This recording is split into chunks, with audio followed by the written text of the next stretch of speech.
Of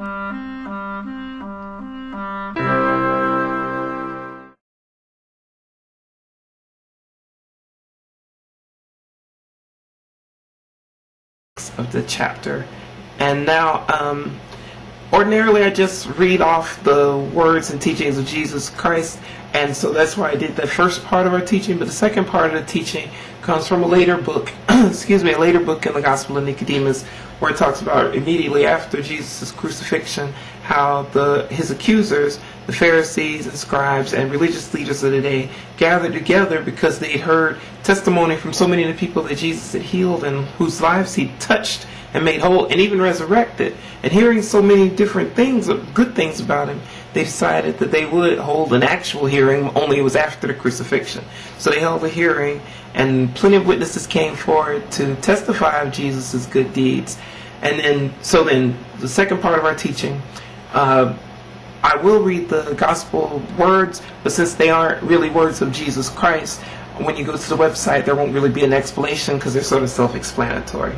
So, if you would please go. If you found it on the website, it's towards the end. Please go to chapter. Just a second. Sorry about that. It's actually chapter 22 of the Gospel Book of Nicodemus. So it's chapter 22. There are 20 verses, and we're going to start reading at verse 1 of the Gospel of Nicodemus, chapter 22.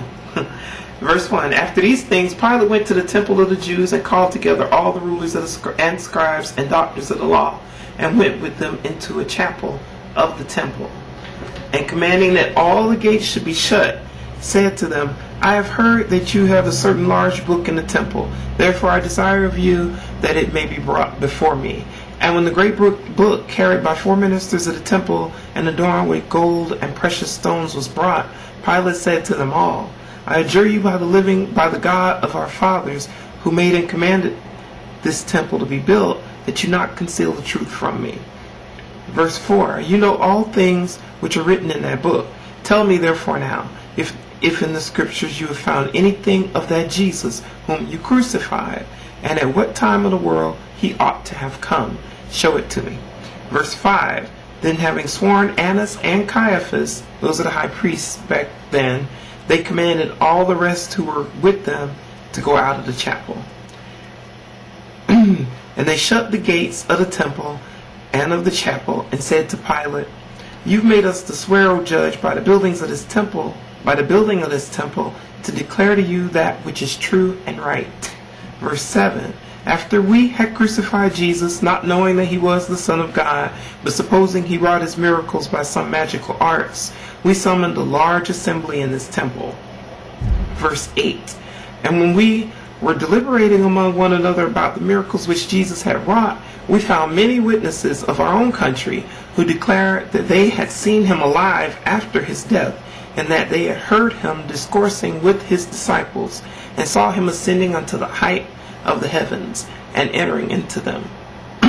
Excuse me.